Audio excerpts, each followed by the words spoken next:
कथा हम सुनाते हैं कभी कभी कथा में। एक भक्ता थी भगवान की, उसका नाम था अजब कुमारी। राजा की पुत्री थी, राजस्थान से आई ब्रजमंडल। उसके पिताजी ने उसको 4 दिन का समय दिया, बोले 4 दिन के लिए ब्रज भेजूंगा बस। वो कहती पिताजी मुझको ब्रज में ही बसने दो। पिताजी बोले तू राजा की बेटी ऐसे रहने नहीं दूंगा मैं तुझे, 4 दिन के लिए चली जा। तो 4 दिन के लिए वृंदावन आई श्रीनाथ जी के मंदिर में। अब रोज रोवे ठाकुर जी के आगे, बोले ठाकुर जी मुझे रोक लो, मुझे नहीं जाना, मैं यहां से जाते ही मेरे को ऐसा लगता मेरे प्राण निकल जाएंगे। अजब कुमारी ने सोचा ये तो सुनने वाले नहीं है, ये तो यूं ही खड़े रहेंगे, कुछ करेंगे धरेंगे नहीं, मुझे ही कुछ करना पड़ेगा। अजब कुमारी ने मंदिर के सब पुजारी आदियों से कहा कि मुझे कुछ सेवा दे दो। पुजारियों ने कहा भैया हमारे पास सेवक भरपूर हैं, तुमको क्या सेवा दें। तो अजब कुमारी ने कहा मुझको चौसर खेलना बहुत अच्छा आता है, मैं ठाकुर जी के संग चौसर खेलूं। तो पुजारियों ने कहा कैसे खेलोगी, ठाकुर जी तो खड़े रहेंगे, कैसे उनके साथ चौसर कैसे खेलोगी। अजब कुमारी ने कहा एक बार मैं अपनी चाल चलूंगी और दूसरी बार दूसरी चाल में ठाकुर जी की ओर से मैं ही चलूंगी, पर वो चाल होगी ठाकुर जी की, आप सब खड़े होकर देखना। पुजारी बोले हाँ ये बढ़िया है। तो मंदिर के सामने दहली पे बढ़िया एक चौकी पर चौसर बिछा दी और अजब कुमारी को बैठा दिया और वो ठाकुर जी के संग खेलती है। एक चाल अपनी चलती है और एक चाल अपनी चलने के बाद फिर दूसरी चाल ठाकुर जी को दिखा के बोले ठाकुर जी आपकी चाल, और ऐसे चलती। खेलने में इतनी माहिर थी कि वो जो सोच लेती थी वही अंक आ जाते थे। पहला दिन खेल खेला और वो उसको कोई हरा नहीं सकता था। वो जानबूझ करके ठाकुर जी से ऐसा खेल खेलती, ठाकुर जी से हार जाती। और भैया जैसे ही ठाकुर जी से हारती थी ना, तो सब पुजारी लोग सब उसको देख के ताली बजाते, वाह वाह हमारे जय जय जीत गए, हमारे ठाकुर जी जीत गए। अजब कुमारी के नेत्रों में आंसू आ जाते। कोई पूछता तुम रो क्यों रही हो, बोले देखो ना ठाकुर जी के दांत दिख रहे हैं, ठाकुर जी प्रसन्न हो रहे हैं। ठाकुर जी जीतने के बाद खुश हो जाते थे।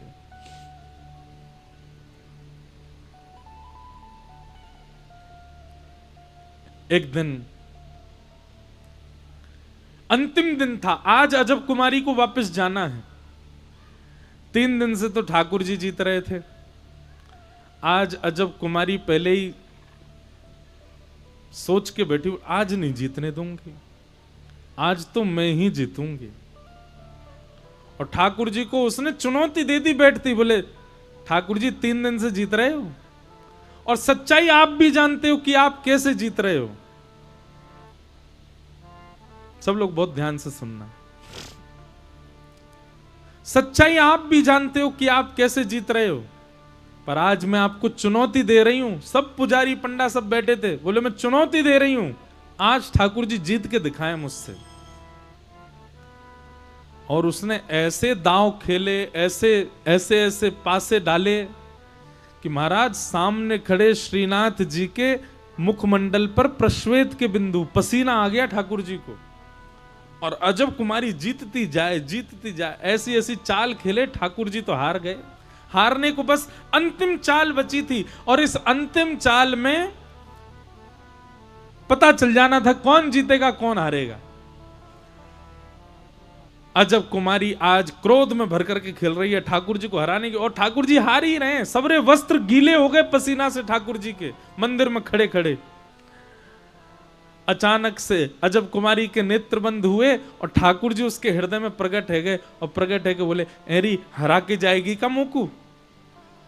ठाकुर जी बोले हाँ। अजब कुमारी बोली हाँ आज हराऊंगी आपको। ठाकुर जी बोले मेरी नाक कट जाएगी, सबरे पंडा पुजारी खड़े हैं, इन सबन के आगे मेरी नाक कट जाएगी, देख ले तू, देख तू खेल में बड़ी माहिर है और मोकू पता 3 दिन तेने ही मोकू जिता, आज भी जिता दे। अजब कुमारी बोली एक शर्त। बोले क्या। जिता दूंगी लेकिन उसके बाद मैं जो मांगूंगी वो देना पड़ेगा आपको। ठाकुर जी बोले दूंगो, तू पहले जिता दे मुझे। बोले नहीं नहीं पहले वचन दो, जो मांगूंगी सो दोगे।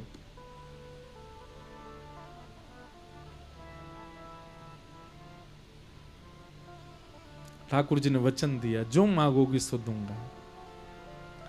और अंतिम चाल जानबूझ करके ऐसी खेली कि अजब कुमारी हार गई, ठाकुर जी जीत गए। जैसे ही ठाकुर जी जीते, सब पंडा पुजारी कहने लगे, जय हो श्रीनाथ प्यारी की जय हो, गिरिराज धरण की जय, हमारे जय जय, जीत गए।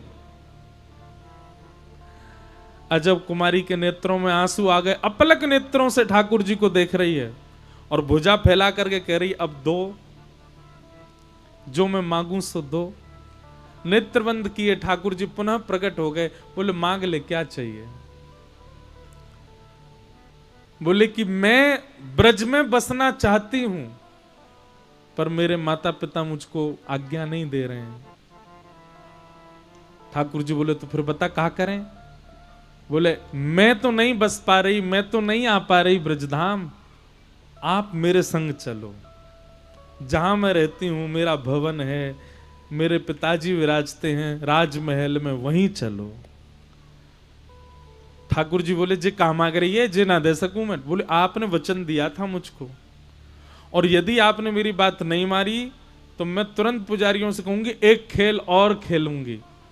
4 बार तो मैंने जिताया है इनको, अब की बार ये जीत के दिखाएं, और 5वीं बार मैं हरा दूंगी आपको। ठाकुर जी बोले, देख ऐसे। बोले, नहीं, आप अपने वचन के पक्के रहिए, आपने कहा था कि आप चलोगे मेरे साथ। अजब कुमारी के उस प्रेम भाव पर ठाकुर जी रीझ गए, और हमारे श्रीनाथ जी, हमारे श्री गिरिराज धरण आज से 500 वर्ष पूर्व अजब कुमारी के लिए राजस्थान चले गए, वहीं विराज गए। आज भी ठाकुर जी मेवाड़ में विराजते हैं, उदयपुर के पास। वहीं श्री गिरधर लाल जी का इस बार उत्सव है, 11 से 17 जनवरी, श्री नाथ द्वार लाल जी विराज के। इसी कलिकाल में ठाकुर जी ब्रज वृंदावन छोड़ करके नाथ द्वार चले गए अजब कुमारी के लिए। कारण तो बहुत सारे होते हैं, पर एक कारण अजब कुमारी भी थी ठाकुर जी को मेड़ता ले जाने। तो भैया, खेल में तो ठाकुर जी को ही विजय कराया जाता है। 7 दिन 7 रात्रि ठाकुर जी ने गिरिराज जी धारण करके रखे। 7 दिन बाद इंद्र ने आकर के क्षमा मांगी, भगवान ने गिरिराज जी को पुनः व्यवस्थित कर दिया। आगे भागवत जी में एकादशी व्रत की कथाएं बताई गईं और रास पंचाध्यायी का प्रसंग सुनाया गया। बहुत ध्यान पूर्वक सुनिएगा, विस्तार से तो हम 14 अक्टूबर से सुनाएंगे ब्रज की गोपियों के भाव। अभी सूक्ष्म में थोड़ा कह देते हैं।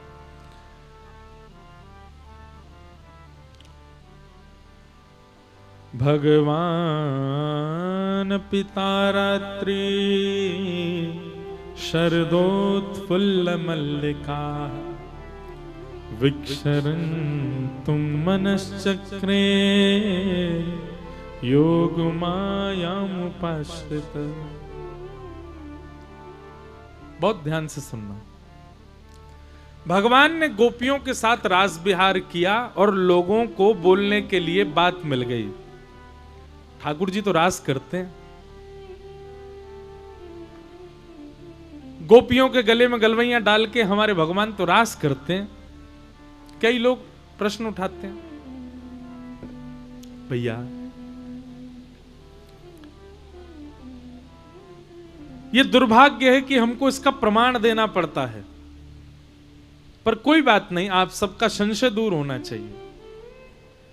अगर आप परमात्मा को साधारण जीव समझते हो, साधारण मानव समझते हो और उनकी लीलाओं को मानवीय लीला समझते हो, तो भगवान श्री कृष्ण ने जब रास विहार किया, ठाकुर जी की आयु 7.5 वर्ष की है। कितने?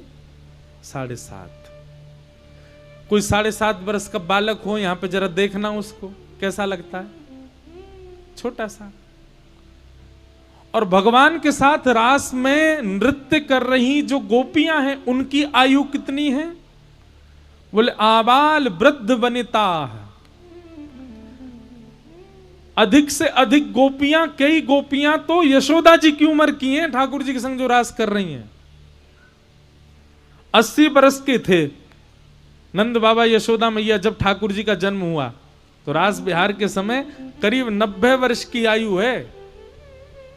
तो कई गोपियां तो 90-90 साल की हैं, कई गोपियां उससे भी बड़ी हैं, 100 वर्ष की भी गोपियां हैं, वृद्धा गोपियां भी हैं। ऐसी ऐसी गोपियां भी हैं रास बिहार में जो 2 गोपियों का सहारा लेकर के आई हैं। ऐसी ऐसी गोपियां भी हैं जिनके दांत भी नहीं है, और ऐसी गोपी भी है जिसकी आयु केवल 6 वर्ष की है। अगर आयु का पैमाना आप देखो तो 6 वर्ष से लेकर के और 300, 400, 500 वर्ष तक की गोपियां हैं ठाकुर जी के संग रास बिहार में। और जो भावना 6 वर्ष की गोपी की ठाकुर जी को देख करके, ठीक वही भावना 100-150 वर्ष की भगवान की मातृ तुल्य, भगवान की दादी तुल्य गोपी की भी वही भावना है, एक सी भावना। इसको आप काम लीला या संसारी लीला कैसे समझ सकते हो? 6 वर्ष की गोपी में कैसा भाव आता है ठाकुर जी को देख करके? अरे 6 वर्ष के बालक में उसको यह भी भेद नहीं पता होता स्त्री पुरुष कौन होते हैं। सब लोग सावधानी से कथा सुनिए।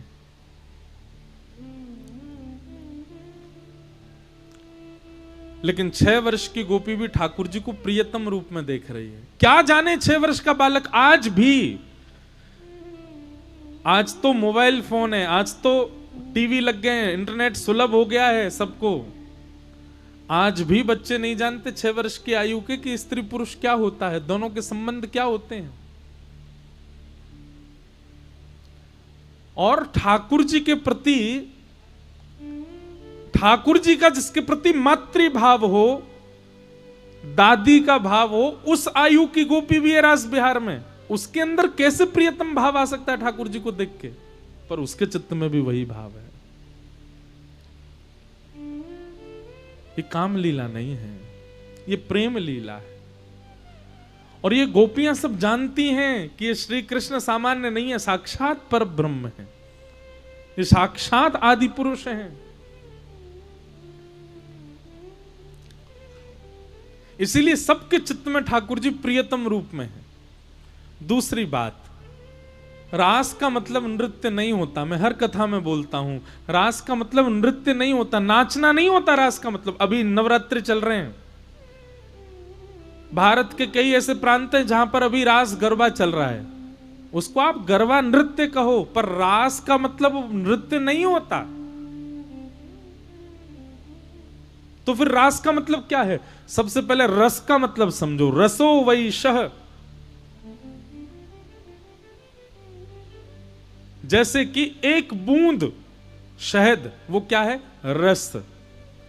और एक बूंद उस रस का जब समूह है, बहुत सारा शहद है, तो वो रास है। मधुनिलिल्लु रशेष रस। पर रास की परिभाषा और रस की परिभाषा आध्यात्म में अलग है, बहुत ध्यान से सुनिएगा। रस और रास क्या है? जब जीवात्मा भगवत मिलन के लिए कोई योजना बनाता है तो उसको रस कहते हैं। आप ठाकुर जी से मिलने के लिए वृंदावन जाते हो, आप ठाकुर जी से मिलने के लिए गिरिराज जी जाते हो, आप ठाकुर जी से मिलने के लिए कथा सुनते हो, तिलक लगाते हो, नाम जप करते हो, कंठी माला पहनते हो, वैष्णव पथ पर चलते हो, भक्ति पथ पर चलते हो, ये रस है। क्या है? अभी अधिकतर आप सब लोग जिस स्थिति में हो उसको रस कहते हैं, पर आपकी भक्ति से प्रसन्न होकर के ठाकुर जी वृंदावन से कानपुर आ गए, ये रस नहीं है, ये रास है। आपकी भक्ति से प्रसन्न होकर के ठाकुर जी आपके गले में गलवैयां डाल करके भोंदू की तरह घूम रहे हैं, ये रस नहीं है, ये रास है। बाकी सबको तो ठाकुर जी पाषाण के रूप में दिख रहे हैं, पत्थर के रूप में दिख रहे हैं, धातु के रूप में दिख रहे हैं, पर आपको ठाकुर जी सचल रूप में दिख रहे हैं, ये रास है। बाकी लोगों के द्वारा पधराए गए प्रसाद तो केवल यथावत रहते हैं, पर आपके द्वारा पधराया गया प्रसाद ठाकुर जी पा लेते हैं, ये रास है।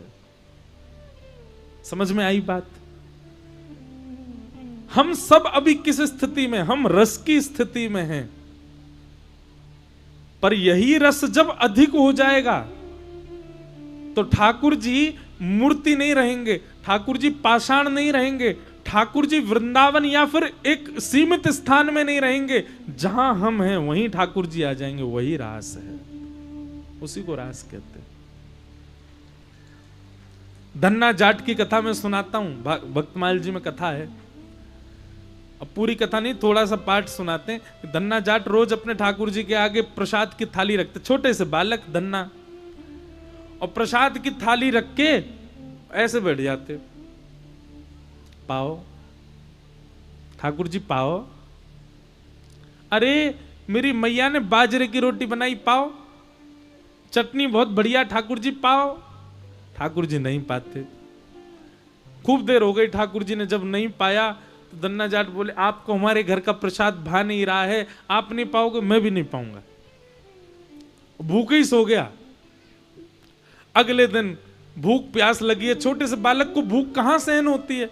दूसरे दिन ठाकुर जी के आगे हाथ जोड़े, बोले आप नहीं पा रहे हो, हमारे घर का प्रसाद आपको बढ़िया नहीं लग रहा, पर मुझे बहुत जोर की भूख लगी है, मेरे लिए पा लीजिए, आप पाओगे तो मैं पाऊंगा। दूसरे दिन थाली रखी, वो ठाकुर जी आज तो पालो। ठाकुर जी ने आज भी भोग नहीं लगाया। बेचारा धन्ना बालक रोने लगा ठाकुर जी के आगे, बोले मुझे बहुत जोर की भूख लगी है और मैं तब तक नहीं पाऊंगा जब तक आप नहीं पाओगे। क्यों नहीं पा रहे हो? दूसरे दिन भी रोता रोता भूखा ही सो गया। हम आप होते हैं ना, अरे महाराज कहां तक कहें, एकादशी दिन वाले दिन भी इस पेट पर रहम नहीं करते हम लोग। उस दिन भी सब लोग दुनिया भर के व्यंजन बनाना जानते हैं।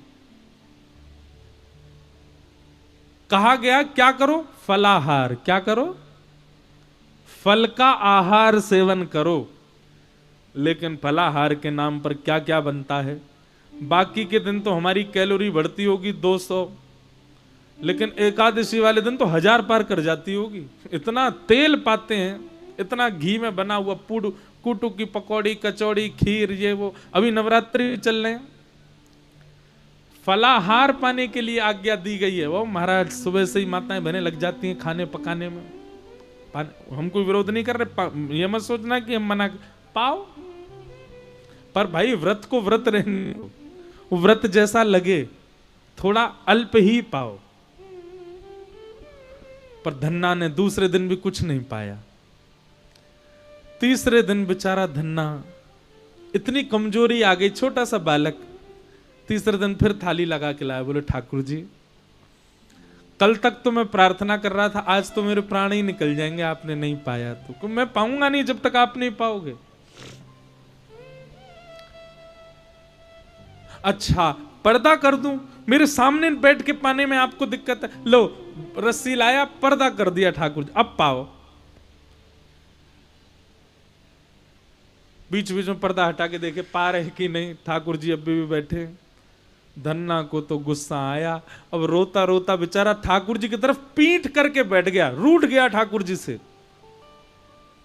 जैसे ही रूठ करके धन्ना बैठा, नेत्रों से आंसू, बोले दुनिया गलत बोलती है, संत महापुरुष गलत, आप भक्त वत्सल हो, आप बड़े दयालु, अरे आपसे ज्यादा निष्ठुर मैंने कोई नहीं देखा। अरे इतनी निर्दयता, 3 दिन से बालक को भूखा रखा आपने।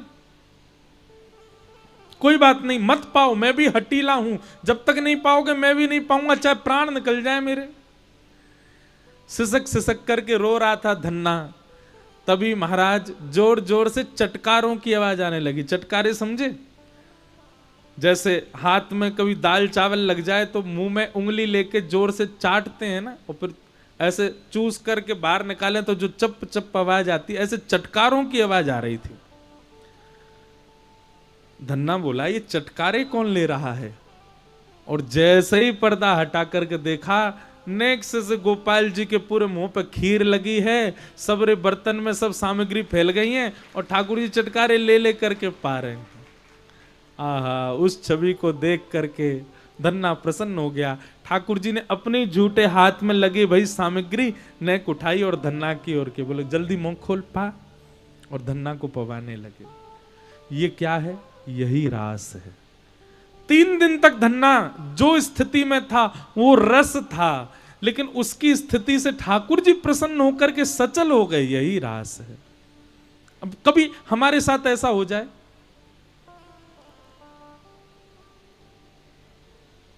सोच समझ करके मत करना इस क्रिया को। अब कथा में सुन गए तो पीछे पड़ जाओ अपने ठाकुर जी के।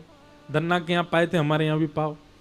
धन्ना तो बेचारा सरल था, सहज था, सीधा था। बहुत कथाएं हैं। दो सखियों की कथा है कि उन्होंने ठाकुर जी ऐसे लड्डू गोपाल ऐसे बैठे रहते हैं ना, ठाकुर जी को देख करके मन में सोचा बेचारे इनके हाथ पांव दर्द रह गए होंगे। उनने घी लिया और लेके ठाकुर जी के हाथ पांव बोले सीधे कर लो ठाकुर जी, आपके हाथ पांव थक गए होंगे। इतने भाव से, अब उनको पता नहीं है कि ठाकुर जी ऐसे ही रहते हैं। उनके मन में ऐसा भाव आया, महाराज जी ठाकुर जी के हाथ पांव में ऐसी मालिश करी, ठाकुर जी सीधे खड़े हो गए, हाथ पांव सब सीधे हो गए। जिनके ठाकुर जी थे वो देख करके बेहोश हो गए, बोले मेरे ठाकुर जी सीधे कैसे हो गए। भाव, इसी को रास कहते हैं। तो जब तक आप प्रस्तुत कर रहे हो और ठाकुर जी देख रहे हैं वो रस है, लेकिन जब तक जिस दिन आपने प्रस्तुत किया और ठाकुर जी ने स्वीकार कर लिया वही रास है, इसको रास कहते हैं। और सुनिए, जब तक रस होता है तब तक भाव उमड़ता है, लेकिन जिस दिन रास होता है ना उस दिन तो नृत्य ही होता है, उस दिन तो नाचोगे ही आप। जिस दिन रास हो जाएगा उस दिन बैठे थोड़ी रहोगे। महाराज थाली धर के आए मंदिर में, ठाकुर जी के आगे भोग लगाओ, ठाकुर जी कपाट बंद करके बाहर आ गए, थोड़ी देर में जाकर के देखी तो सबरी थाली चट्ट कर गए ठाकुर जी। और ठाकुर जी के मुखमंडल पे प्रसाद और लगो, क्या होगा? पहले तो रुदन होगा, उसके बाद मन में ये भाव आएगा ठंडे पड़ जाएंगे महाराज, और जैसे तैसे जब संभलेंगे तो फिर क्या होगा? फिर नृत्य ही होगा, फिर नाचने का ही मन करेगा। गोपियों को इतने सहज हो गए ठाकुर जी, गोपियां नाचेंगी नहीं? अरे उनके गले में गलवैयां डाल रहे हैं, उनकी गोद में बैठ रहे हैं, उनके चरण दबा रहे हैं, उनके मुख पकड़ रहे हैं, तो गोपियां प्रसन्नता में क्या करें? इसलिए रास में नृत्य हुआ, बाकी नृत्य का मतलब रास नहीं।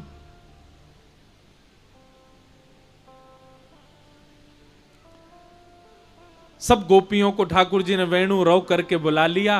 सब गोपियां अर्धरात्रि में आ गईं, भगवान के सामने आकर के खड़ी हो गईं। हजारों लाखों गोपियों को देख करके ठाकुर जी ने सबसे पूछा अपने आने का कारण बताओ। भगवान परीक्षा लेने लगे। गोपियां सब बोली पहले तो हमको बुला लिया, अब पूछ रहे आने का कारण। अरे कारण आप नहीं जानते? आपको सब तो पता है कि हम आपको प्रियतम मानती हैं, आपके प्रति हमारा प्रेम भाव, पूछ क्यों रहे हैं?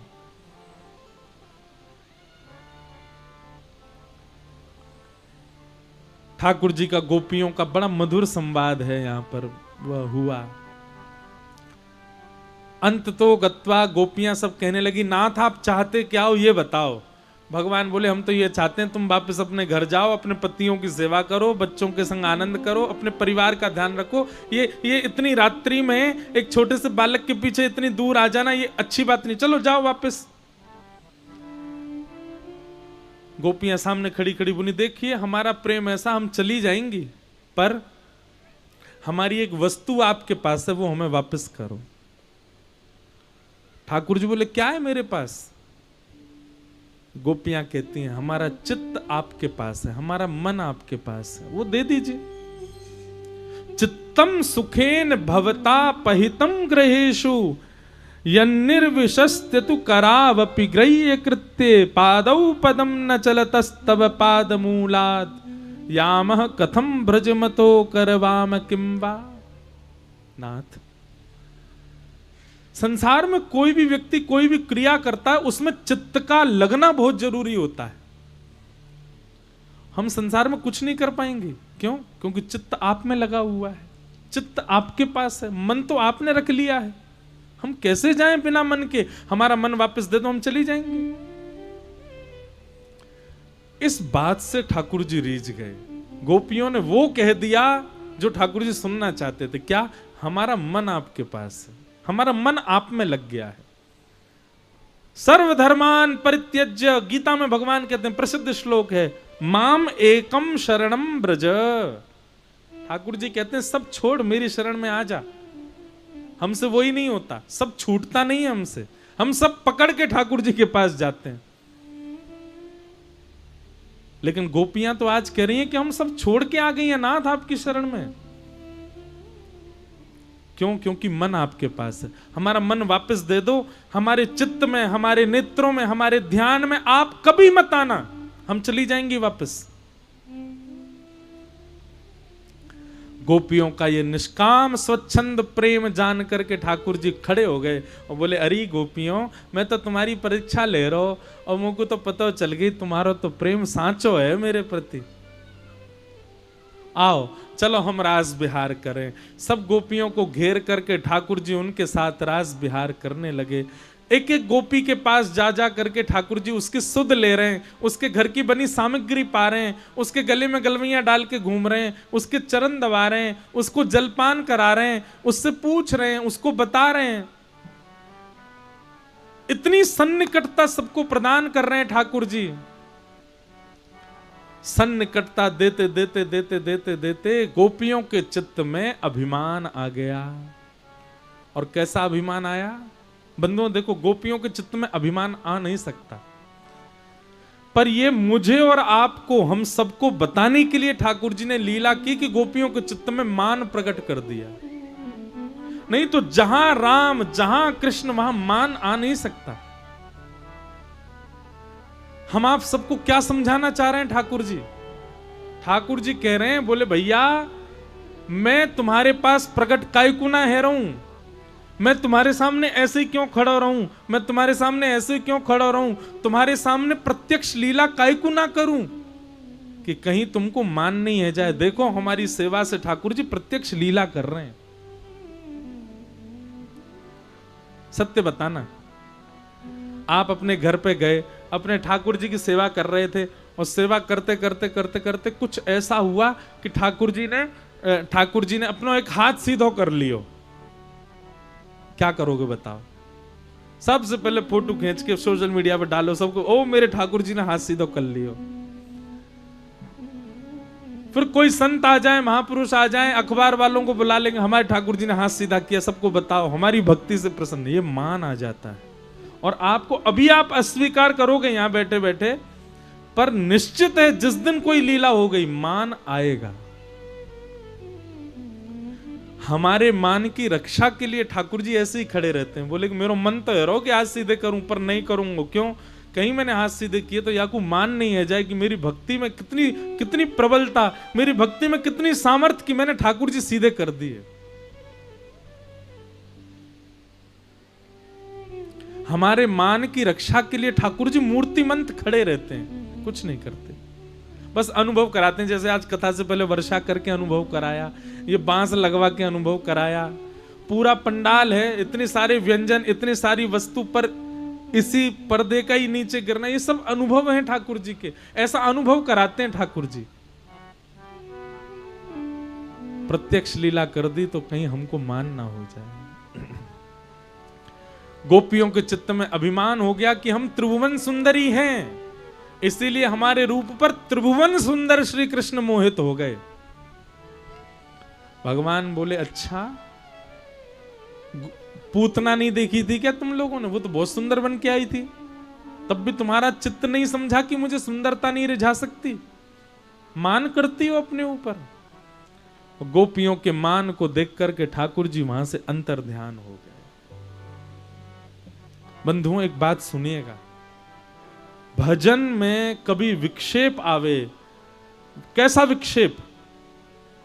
आप माला कर रहे हैं और माला करते करते करते करते वो दिखाई दे गया जो नहीं दिखना चाहिए, ये विक्षेप है।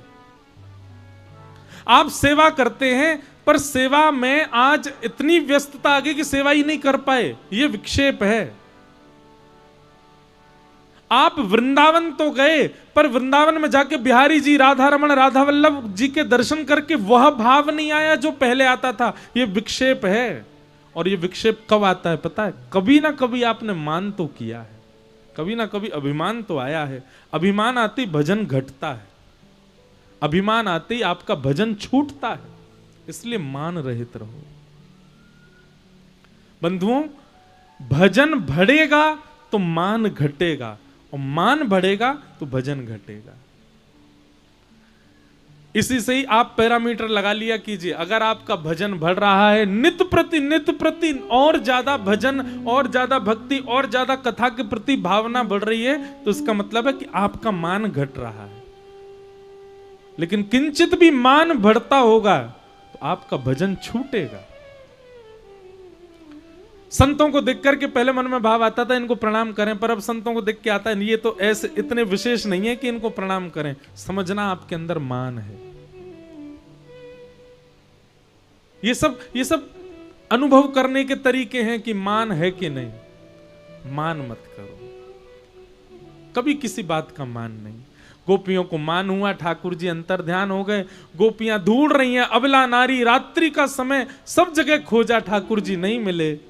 तब यमुना के तट पर किशोरी जी को देखा, दौड़ गई, उनके चरणों में जाकर के बैठ गई और किशोरी जी से प्रार्थना करने लगी, हे सुन राधिका दुलारी, तेरे द्वार का भिखारी हूं मैं, शाम का पुजारी,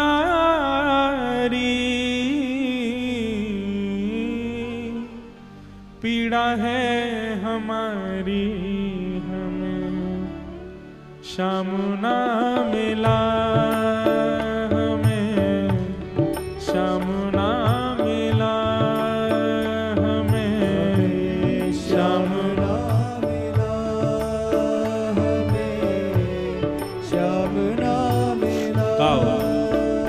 हमें श्याम ना मिला, हमें श्याम ना मिला, हमें श्याम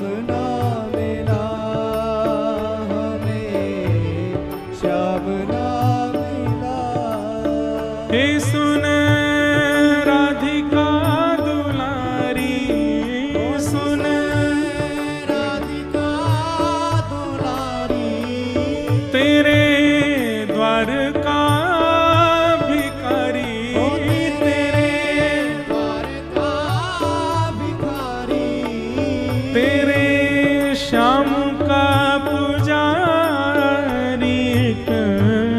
पीड़ा है हमारी, हमें श्याम ना मिला, हमें श्याम ना मिला, हमें श्याम ना मिला, हमें श्याम ना मिला, ओ हमें श्याम ना मिला, हमें श्याम ना मिला, हमें श्याम ना मिला, हमें। बोल वृषभानु दुलारी की।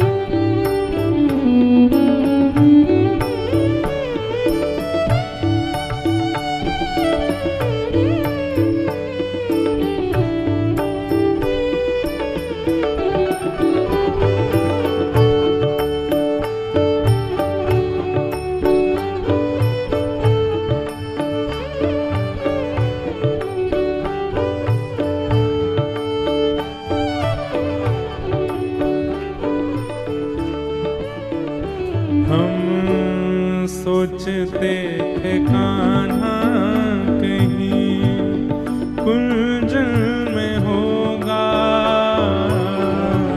सोचते थे कान्हा सब लोग कुंजन में होगा, हम सोचते थे कान्हा कहीं कुंजन में होगा, सोचते थे कान्हा कहीं कुंजन में होगा, अभी तो मिलन का हमने सुख नहीं भोगा, अभी तो मिलन का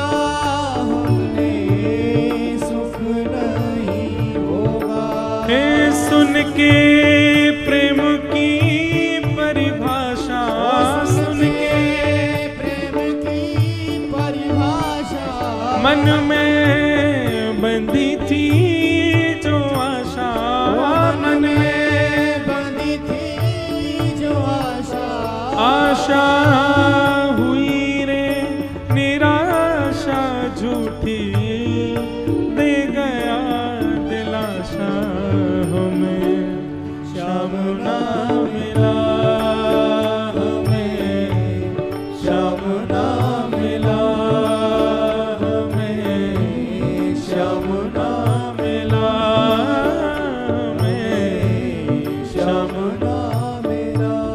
ए सुन राधिका दुलारी, सुन राधिका दुलारी, तेरे द्वार का भिखारी, तेरे द्वार का भिखारी, हूँ मैं श्याम का पुजारी, पीड़ा है हमारी, हमें श्याम ना मिला, हमें श्याम ना मिला, हमें श्याम ना मिला, श्याम ना मिला। ओ देता है कन्हाई जिसे प्रेम की दशा, देता है कन्हाई जिसे बहुत ध्यान से सुनिएगा इस पंक्ति को। की दशा, देता है कन्हाई जिसे प्रेम की दशा, देता है कन्हाई जिसे प्रेम की दशा। हो सब विधि उसकी लेता है परीक्षा, सब विधि उसकी लेता है परीक्षा। कभी ठाकुर जी से प्रेम भाव यदि आपका प्रकट हो रहा हो, आप ठाकुर जी से प्रेम करते हैं और फिर उसके बाद कोई परीक्षा आपकी ना हो रही हो, तो समझना आपका ही भाव है, ठाकुर जी को प्रेम नहीं है आपसे। लेकिन आपने प्रेम भाव प्रकट कर दिया ठाकुर जी के प्रति, वृंदावन के प्रति, कथा के प्रति, गुरुजनों के प्रति, वैष्णवों के प्रति, लीला के प्रति, और उसके बाद परीक्षाएं होती हैं। अच्छा, परीक्षा फिर संसार के आर्त आपको परीक्षा नहीं लगेंगे। कृष्ण प्रेम यदि चित्त में आ गया और कृष्ण प्रेम चित्त में आने के बाद में घर वाले यदि आपकी बात नहीं मानते तो वो आपको परीक्षा नहीं लगेगी। पति आपका विपरीत हो गया, वो आपको परीक्षा नहीं लगेगी। बच्चे आपकी बात नहीं सुनते, वो आपको परीक्षा नहीं लगेगी। पत्नी आपकी मनमौजी है, वो आपको परीक्षा नहीं लगेगी। फिर आपको परीक्षा यही लगेगी कि मन तो है वृंदावन जाएं पर जा ही नहीं पा रहे, कोई ना कोई अड़चन आ रही है, तो समझो ये परीक्षा। कथा सुनने का बहुत मन होता है पर किसी कारण से कथा नहीं सुन पाते, तो ये परीक्षा है। ठाकुर जी की सेवा करना चाहते हैं बस किसी कारण से सेवा नहीं, ठाकुर जी से संबंधी किसी कार्य में रुकावट आना, ये परीक्षा लगेगी आपको। संसारी भाव आपको परीक्षा नहीं लगेंगे। ठाकुर जी जिसको प्रेम की दशा देते हैं उसकी परीक्षा लेते हैं। और चाहे वो प्रेम संसार से हो, चाहे वो प्रेम ठाकुर जी से हो, प्रेम होगा तो परीक्षा होगी। जिसमें परीक्षा नहीं हुई वो प्रेम नहीं है। देता है कन्हाई जिसे प्रेम की दशा, देता है कन्हाई जिसे प्रेम की दशा, देता है कन्हाई जिसे प्रेम की दशा, देता है कन्हाई जिसे प्रेम की दशा।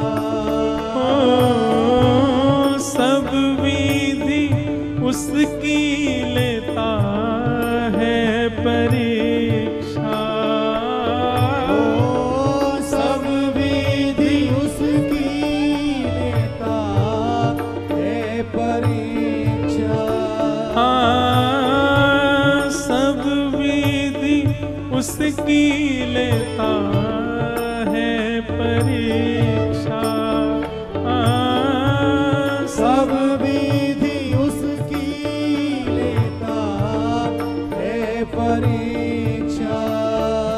कभी निकट बुलाए, कभी निकट बुलाए, कभी दूरियां बढ़ाए, कभी दूरियां बढ़ाए, कभी निकट बुलाए, कभी निकट बुलाए, कभी दूरियां बढ़ाए, कभी दूरियां बढ़ाए। छलिया हाथ नहीं आए, छलिया हाथ नहीं आए, हमें श्याम ना मिला, हमें श्याम ना मिला, हमें श्याम ना मिला, हमें श्याम ना मिला। हे सुन राधिका दुलारी, राधिका दुलारी, तेरे द्वार का भिखारी, ओ तेरे द्वार का भिखारी, हूँ मैं श्याम का पुजारी, एक पीड़ा है हमारी, श्याम ना मिला, हमें श्याम ना मिला, हमें श्याम ना मिला, श्याम ना मिला, हमें श्याम ना मिला,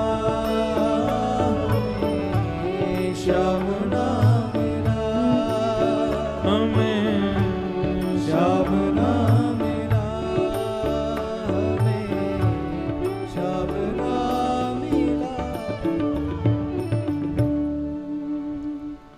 सब गोपियां रुदन कर रही हैं, ठाकुर जी का विलाप कर रही हैं। अपना यहाँ जिसे कहे सब कोई, अपना यहाँ जिसे कहे सब कोई,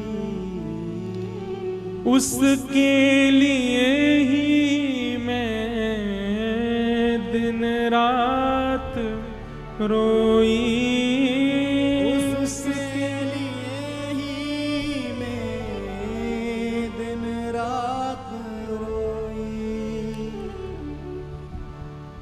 नाता दुनिया से तोड़ा, नाता दुनिया से तोड़ा, नाता दुनिया से तोड़ा, नाता दुनिया से तोड़ा, नेहा सावरे से जोड़ा, नेहा सावरे से जोड़ा, उसने ऐसा मुख मोड़ा, हमें कहीं का न छोड़ा, हमें श्याम ना मिला, हमें श्याम ना मिला, हमें श्याम ना मिला, हमें श्याम ना मिला। सुन राधिका दुलारी, सुन राधिका दुलारी, सब लोग पुकारो, सुन राधिका दुलारी, ओ सुन राधिका दुलारी, तेरे द्वार का भिखारी हूँ मैं, तेरे द्वार का भिखारी, हूँ मैं श्याम का पुजारी, एक पीड़ा है हमारी, हमें श्याम ना मिला, हमें श्याम ना मिला, हमें श्याम ना मिला, हमें श्याम ना मिला। बंधुओं, सब गोपियों ने किशोरी जी के चरणों में प्रार्थना की, हे श्यामाजू आप अनुग्रह करो। ठाकुर जी किशोरी जी की कृपा से ही मिलेंगे भैया, और कोई में सामर्थ ना है या त्रिभुवन नायक को आपको मिलावे को। गोपियों ने गोपी गीत गाया, जयति तेधिकम जन्मना ब्रजः श्रयतन्दिरा सस्वदत्रिः दैतदृश्यता दीक्षुतावक स्त्वैधृता सव स्वां विचिन्वते शरदुदासे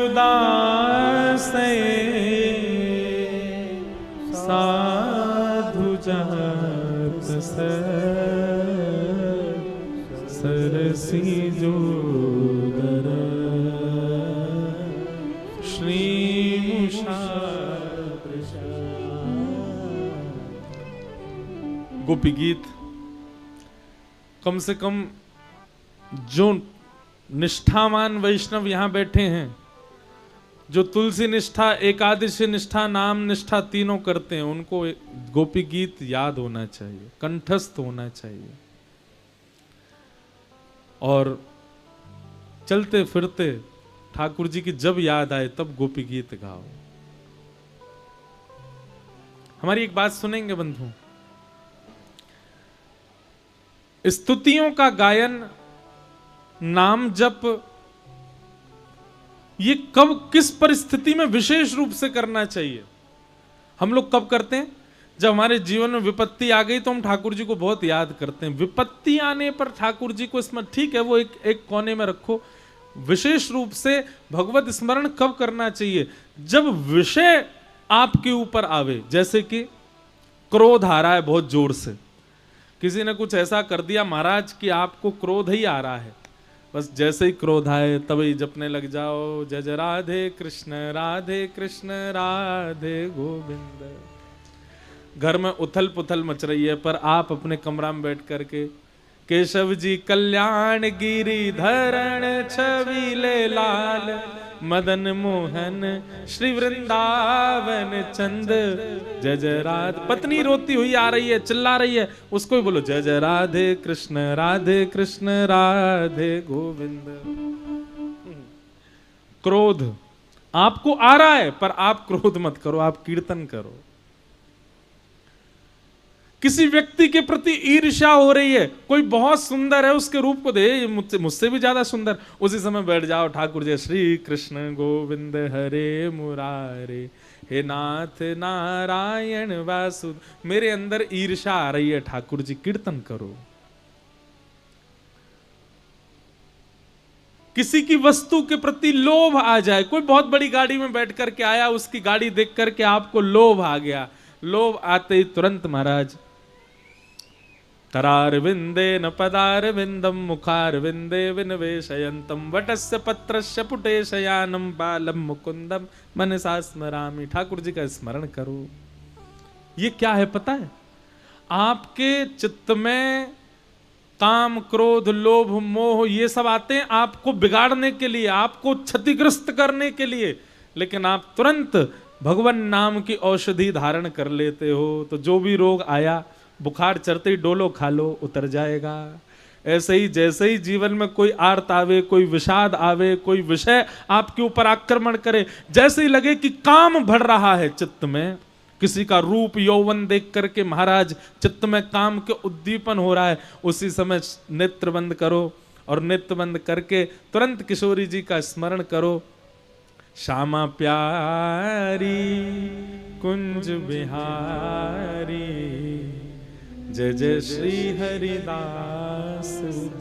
महाराज काम, क्रोध, लोभ, मोह, क्रोध, ईर्षा, द्वेष, अभिनिवेश, ये सारे रोग हैं, इनकी औषधि भगवान नाम है, पर हम रोग आने पर औषधि नहीं ले रहे हैं, तो फिर रोग तो चढ़ेगा ना, रोग तो अपना असर दिखाएगा।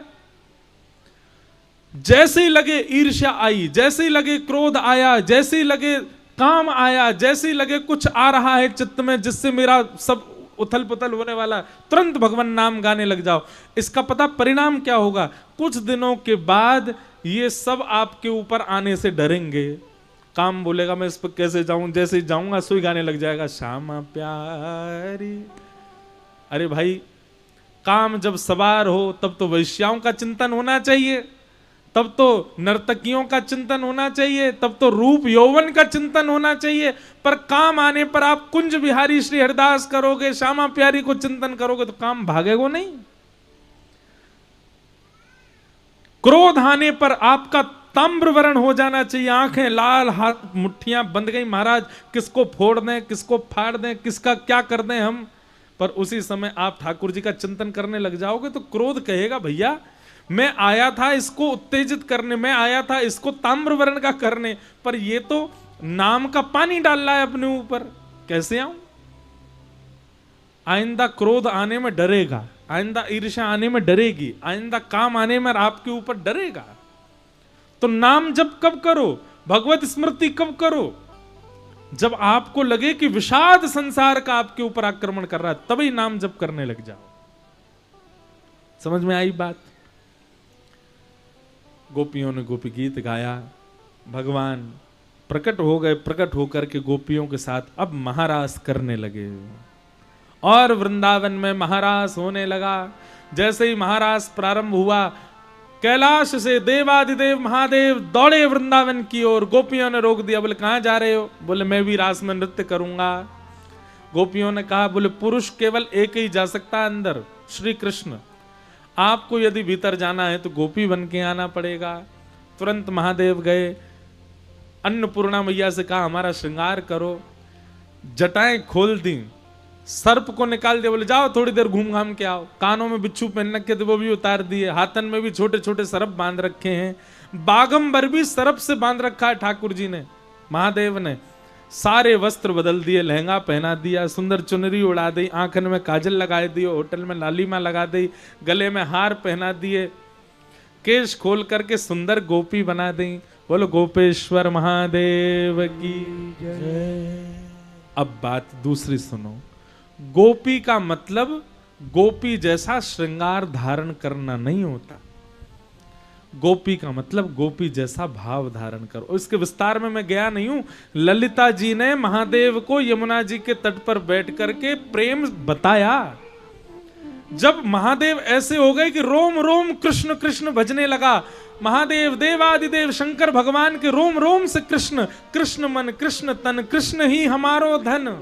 जब ऐसी स्थिति हो गई, ललिता जी बोली अब आप गोपी बन गए हो। जिसका भोजन भी श्री कृष्ण है, जिसके दर्शन भी श्री कृष्ण है, जिसको सुनना भी श्री कृष्ण को, जिसको स्पर्श भी श्री कृष्ण का, जिसका सर्वांगीण श्री कृष्ण है, वही गोपी है। और अब आप गोपी बन गए हो। तब उन्होंने श्रृंगार गोपी का किया और महादेव महारास में पधारे। महादेव को देख के ब्रह्मा जी भी गोपी बन के आए, 4 मुख वाली गोपी भी आई है, सूर्य भी गोपी बन के आए, चंद्र भी गोपी बन के आए, तारे भी गोपी बन के आए, सब गोपी बन बन करके आए। असंख्य गोपियां जब प्रकट हो गई, ठाकुर जी ने देखा इतनी गोपी, तो जितनी गोपी थी उतने ठाकुर जी भी प्रकट हो गए और तभी वृंदावन में महारास प्रारंभ हो गया। यहां जितनी गोपी बैठी हैं वो भी ये विचार करे कि श्याम सुंदर हमारी भुजा पकड़ के हमारे साथ भी नृत्य कर रहे हैं। अच्छा देखो, कथा सुनते सुनते ऐसा नहीं लगता कभी कभी व्यास जी मेरी बात ही कर रहे हैं मंच से, ओ भैया तानपुरा ठीक कर दे, जन कौन से स्वर में बोल रहे हो है।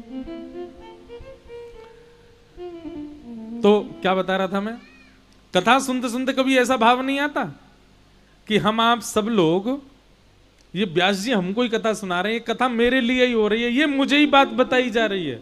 जब ऐसी भावना आवे तो समझो ठाकुर जी आपके संग रास कर रहे हैं, ठाकुर जी आपको ही सुना रहे हैं।